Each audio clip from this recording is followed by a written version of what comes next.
Bismillah walhamdulillah wassalatu wassalamu ala rasulillah Sayyidina wa nabina Muhammad ibn Abdullah wa alihi wa sahbihi wa man wala hawla wa la quwwata illa billah, amma ba'd. Para hadirin hadirat jamaah Majelis Ta'lim Masjid Jami' Sabilillah yang berbahagia, puji syukur kita panjatkan hadrat Allah Subhanahu wa taala yang telah mempertemukan kita kembali dalam rangka menuntut ilmu Allah, ilmu Rasulullah sallallahu alaihi wasallam. Kita lanjutkan kembali pembahasan di dalam kitab Safinatun Najah halaman 4 dengan baris keempat dari bawah dengan bacaannya faslun. Langsung saja diterangkan. Bismillahirrahmanirrahim. Qala al-musannifu rahimahullah wa nafa'ana bihi wa bi 'ulumihi fid dharain amin radhiyallahu ta'ala anhu. Faslun al-ma'u qalilun wa katsirun. Ini bab di dalam menerangkan air yang terbagi menjadi dua bagian. Yang pertama disebut dengan air yang sedikit. Apa hukumnya? Dan juga air yang banyak, apa hukumnya?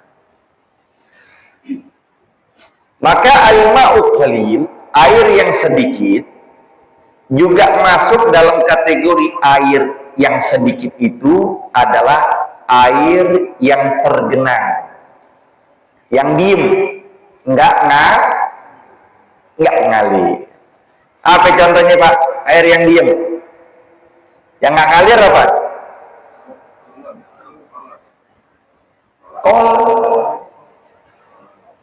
Kolamnya, ya, dia diem tuh. Termasuk mau yang kolam kecil atau yang besar, kalau dia diem, nggak ngalir. Beda kalau di situ nanti dikasih apa namanya, dikasih Hanafiyah tuh, apa? Keran. Selama dia diem, maka hukumnya dikatakan air yang sedikit.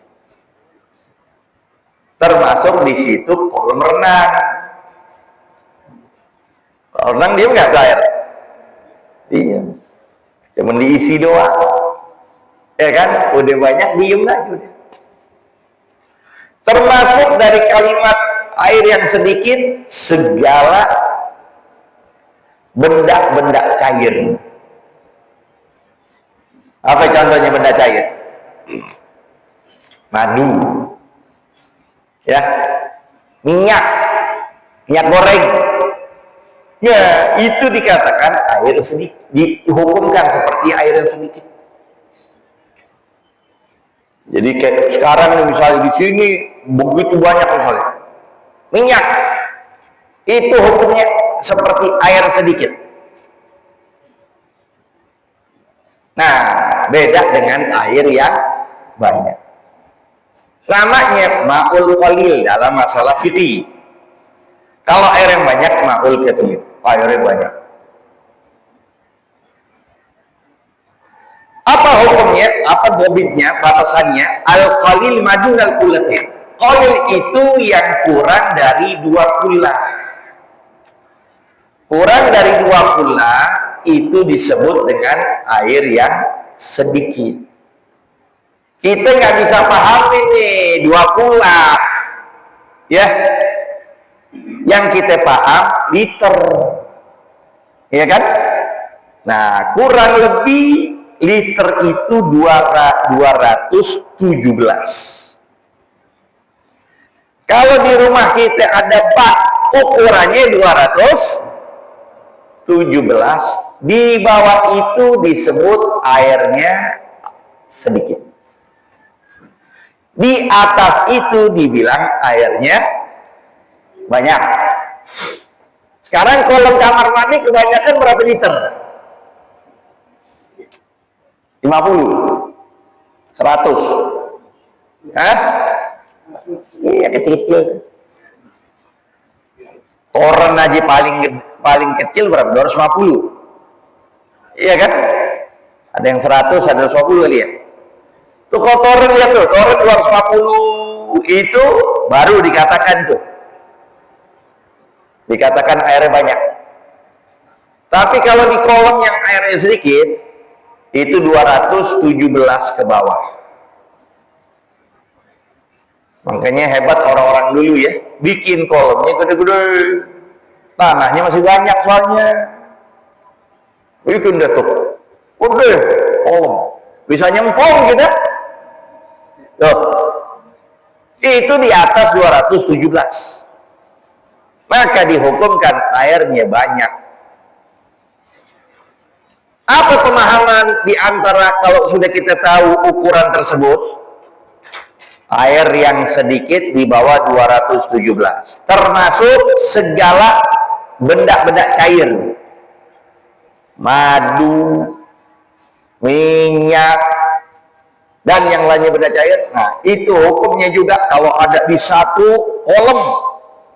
Sekalipun 100 liter, 1000 liter, maka hukumnya dia seperti air yang sedikit. Nah, udah tahu batasannya, maka hukumnya kita bicara. Wal kathir kullatan fa'akfar. Al qalil yatanajjasu biwuqu'in najasati fihi. Disebut air yang sedikit dikatakan yatanajjas, menjadikan najis itu air biwuqu'in najasah, dengan sebab jatuhnya najis. Wa in lam yataghayyar, sekalipun tidak berubah. Itu air sekalipun nggak berubah tuh. Ya. Ya, cuman kotoran kecil. Ya, cuman bangkai kecil. Ya, cuman darah kecil dikit. Itu di air yang 100 liter tuh. Air yang 200 liter, kejatuhan tetesan darah sedikit, kira-kira berubah gak tuh dari warnanya? Kagak. Atau mungkin rasanya? Kagak. Atau baunya? Kagak juga. Tapi karena dia airnya sedikit, yang tadi batasannya di bawah 217 liter. Maka hukumnya disebut airnya sedikit. Kejatuhan najis, hukumnya najis, sekalipun tidak berubah. Ya. Nah.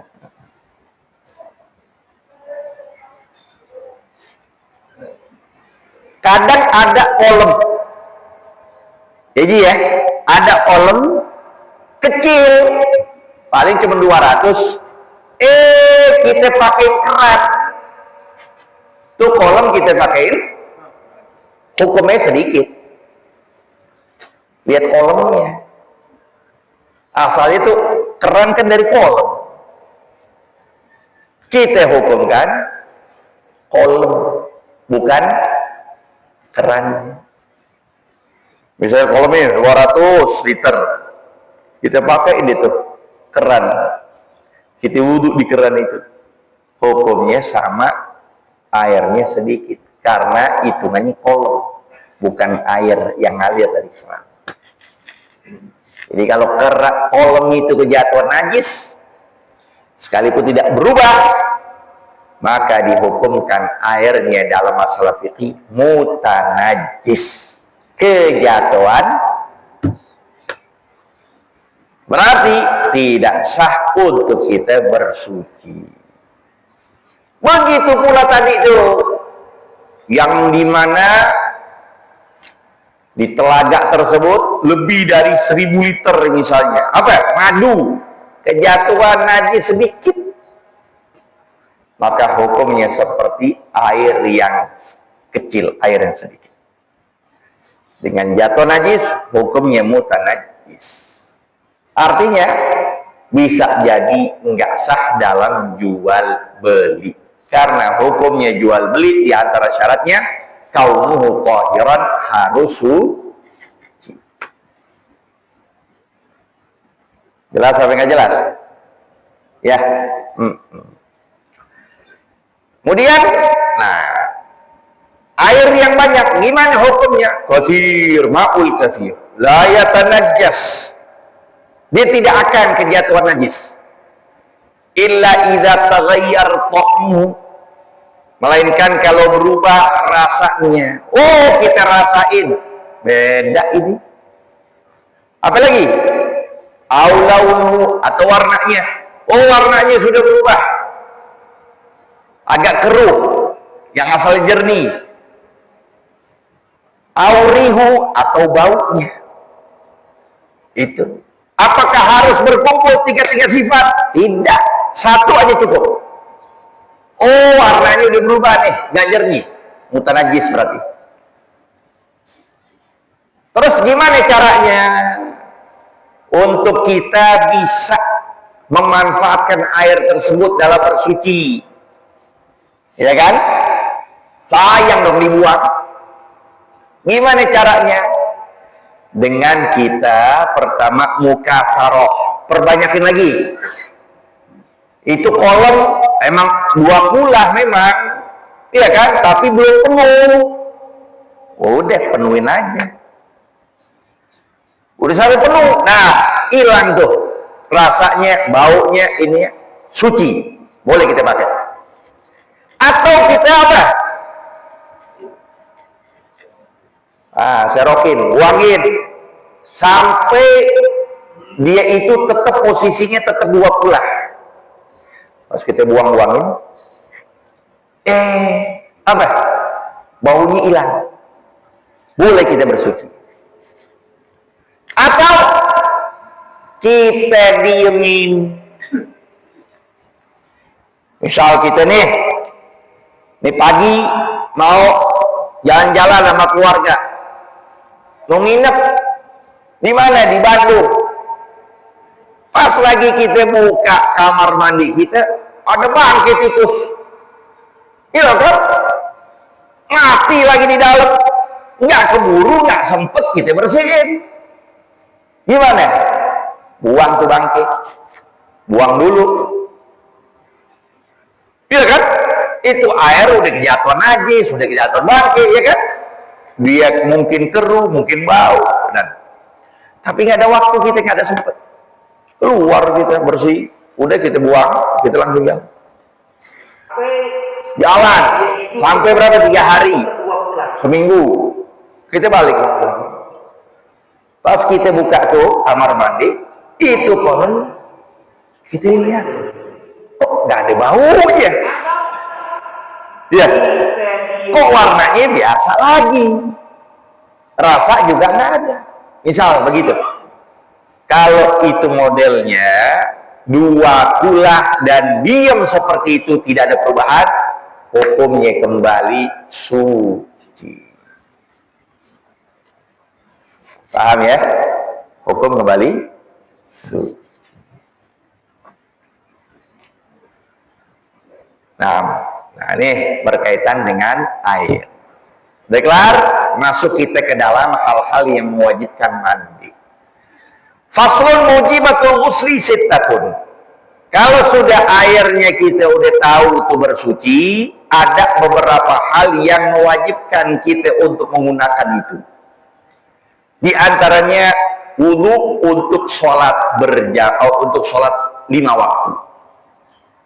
Maka wudunya jadi wajib karena berkaitan dengan sholat yang wajib. Airnya harus suci, mensucikan.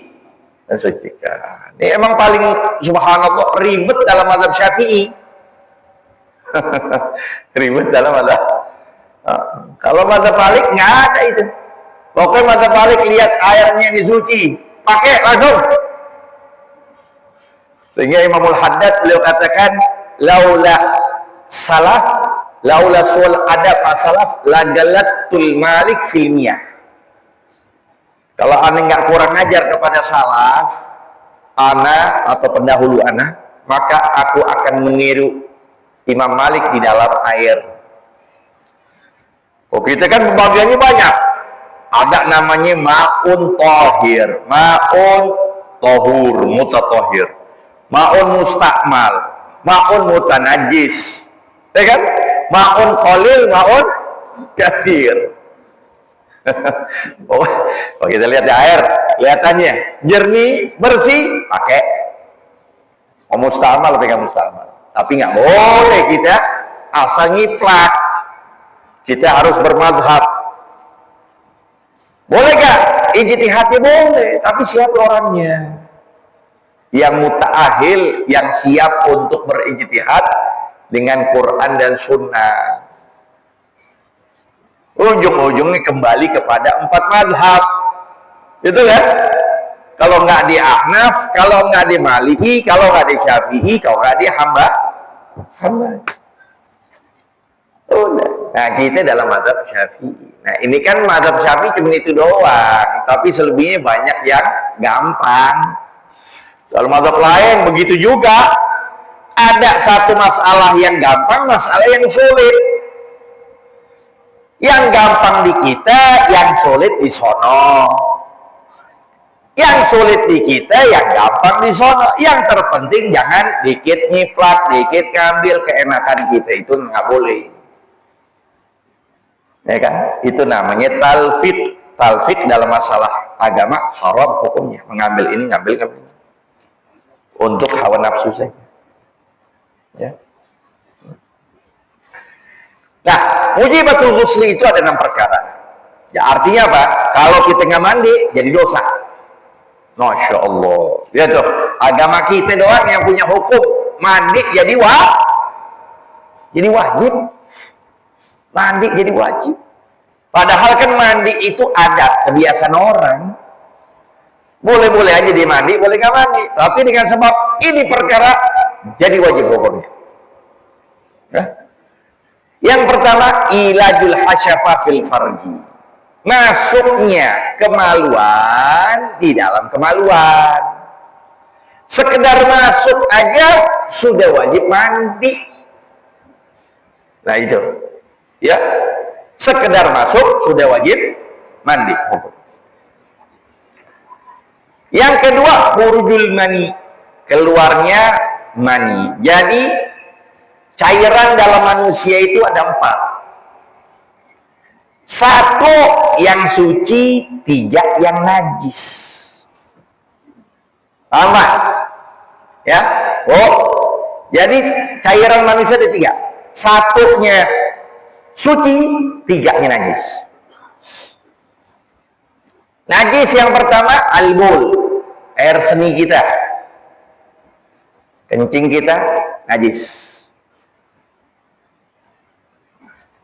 Sekalipun wanginya wangi kasturi sekalipun, oh wangi apa, wangian paling enak, tetap namanya kencing najis. Ya. Yang kedua, madhi. Madhi itu biasa cairan yang keluar sebelum kita keluar mani ketika bersenggama kepada istri. Itu biasa keluar cairan, itu namanya madhi. Madhi hukumnya najis.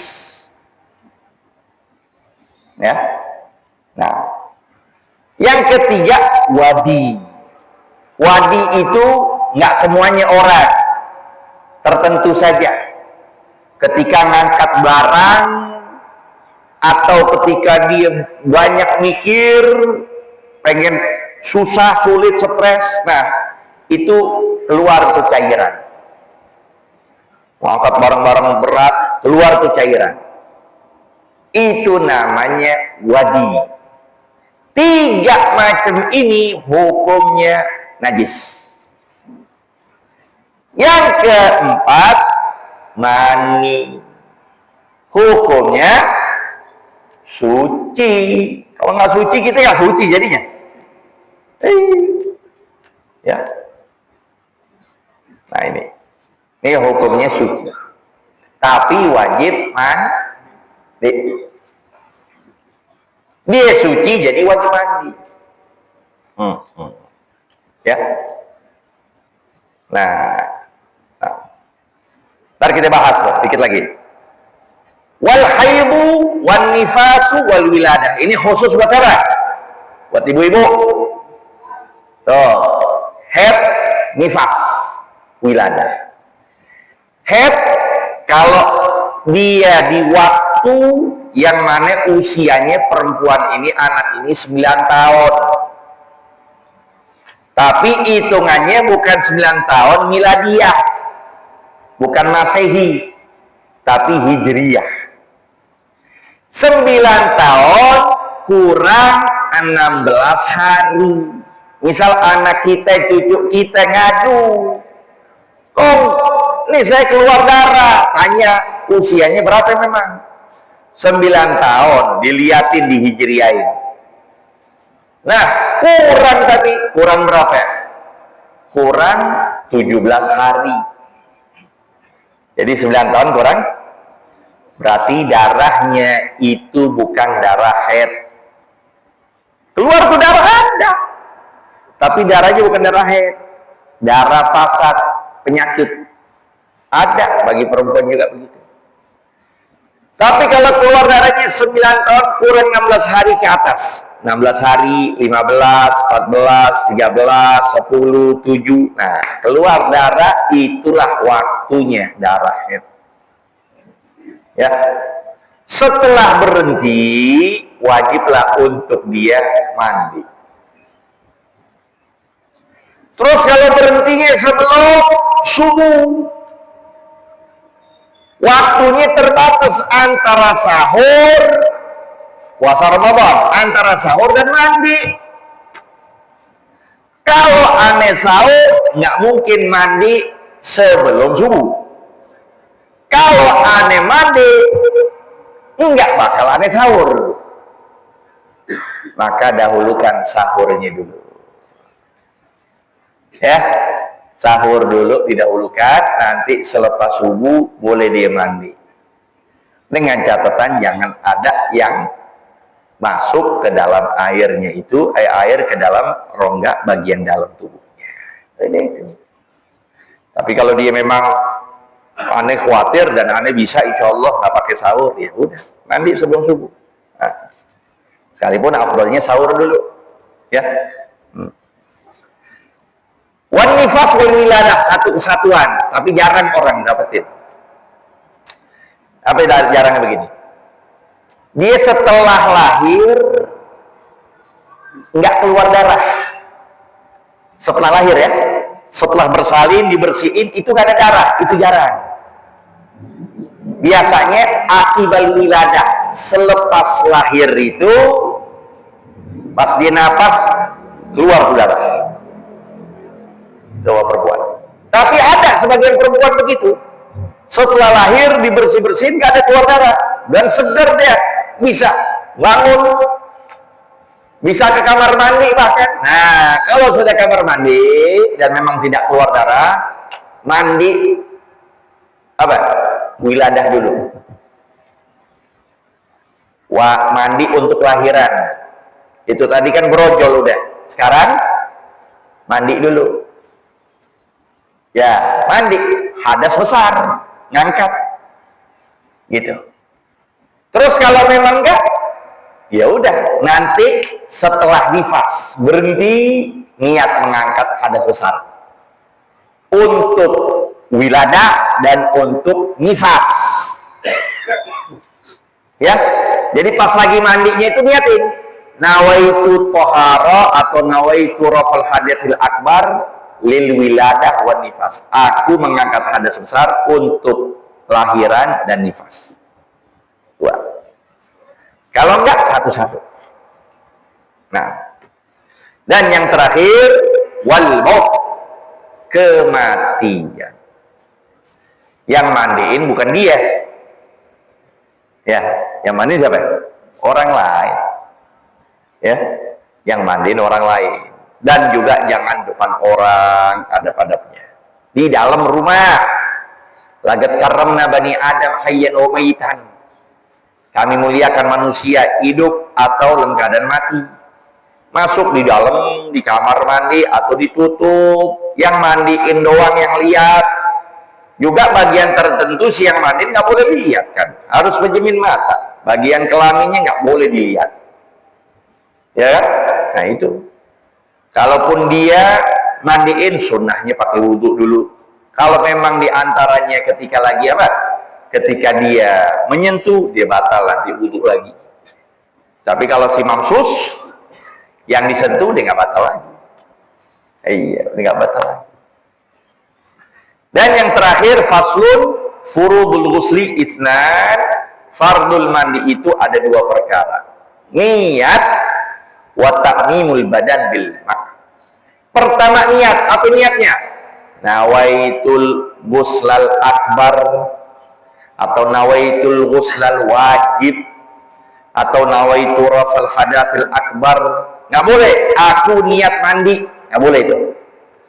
Karena mandi bisa mandi wajib, dan juga kita kenal ada mandi biasa, ya kan? Kan pada umumnya semua orang pada mandi, bukan agama kita. Makanya ketika mandi harus pakai ucapan aku mandi wajib, aku mandi sunnah. Gak boleh aku mandi doang, karena mandi juga dipahami dalam agama lain mandi biasa. Beda dengan wudu. Wudu khususnya agama kita. Maka nggak perlu lagi nawaitu wudu li sholat, nggak perlu. Nawaitu rafal hadathil asghar, nggak perlu. Nawaitu wudu cukup aku niat wudu, karena wudu sendiri ibadah, bukannya adat. Kemudian ta'minu jamil badan bil ma', meratakan badan. Ini perhatikan badan kita ini, ya, dari pala, rambut kita, kulit harus masuk semuanya. Kemudian kuping, lekukan, harus masuk semuanya.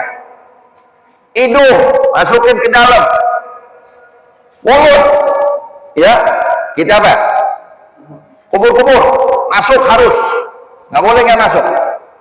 Terus, bagian tangan kita, lipetan, apalagi yang gebuk badan, lipetannya.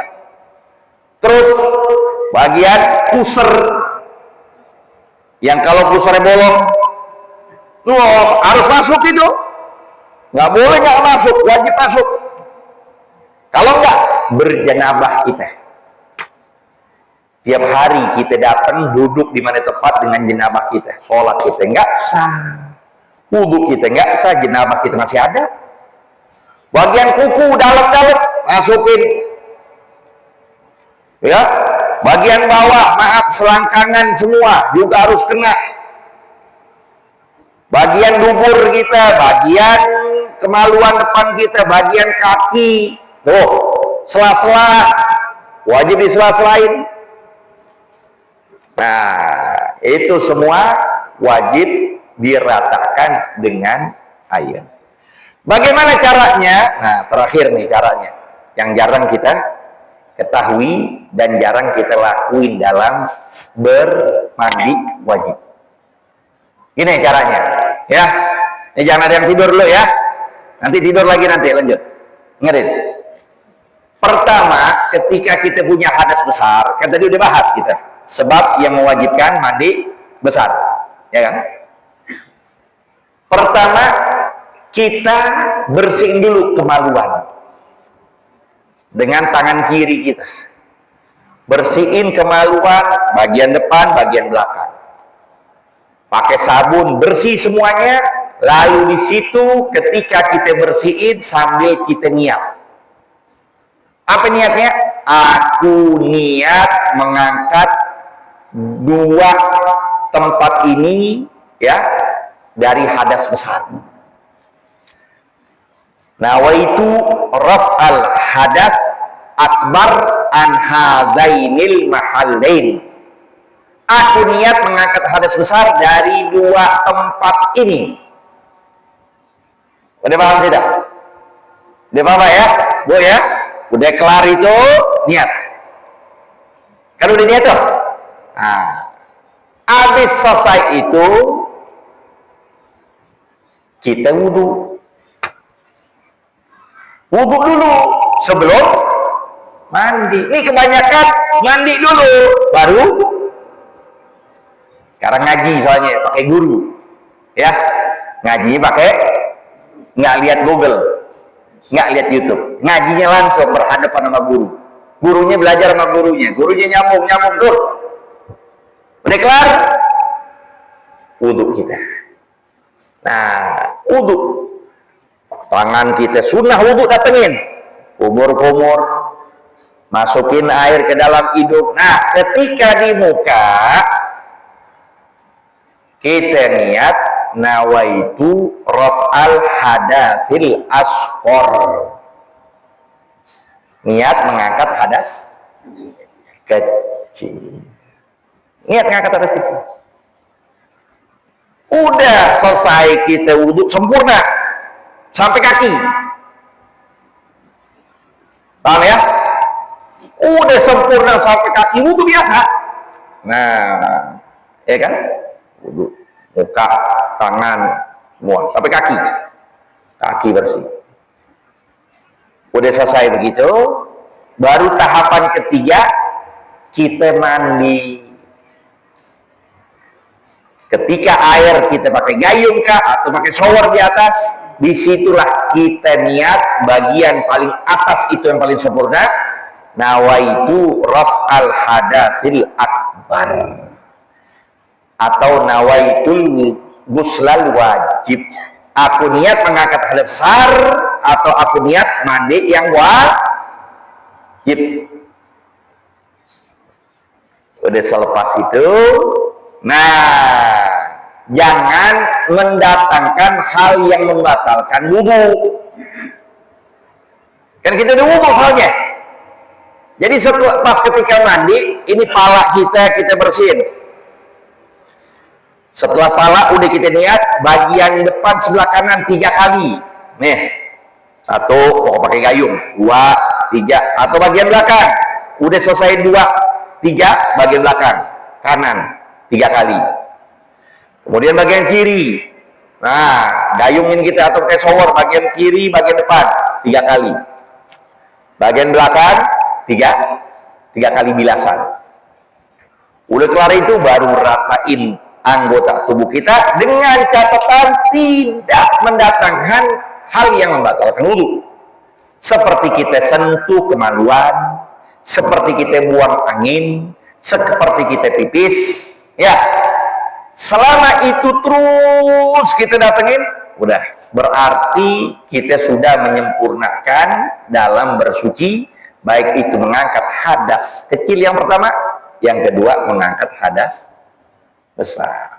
Udah selepas bersih, udah nggak pakai wudhu lagi, langsung selesai itu nanti. Ya, maka di situ yang diajarkan. Tapi kalau emang kita bakal mendatangkan hal yang tadi, kita pipis, karena kita baru-baru pemahamannya, tiba-tiba kita sentuh kemaluan, maka di sini ya kita berarti batal masalah hadas kecil. Berarti nanti kalau kita mau sholat, ya kita wudhu dulu, ya kan? Kita kalau mau sholat, kalau kita nggak sholat, ya terserah mau wudhu nggak wudhu, yang penting udah terangkat hadas besarnya. Ya, nah, syurutul wudhu sampai sini dulu. Wallahu a'lam. Rabbi zidna ilma. Nah, bagi terakhir tuh, bagi orang yang nggak khitan, orang yang nggak sunat, itu kan takmimul, meratakan anggota tubuh seluruh dengan air, termasuk orang yang nggak sunat. Dia baru masuk mu'alaf, ya, masuk mu'alaf, usia 50 tahun, punya diabetes lagi. Ya kan? Kalau dipotong bahaya ini, bisa sakit dan sebagainya, dan mungkin bisa ya fatal akibatnya. Maka di situ ketika dia memiliki hadas besar, wajib dikeluarkan dan dibersihkan itu. Wajib. Kalau enggak dia masih berjanabah. Ya. Wallahu a'lam.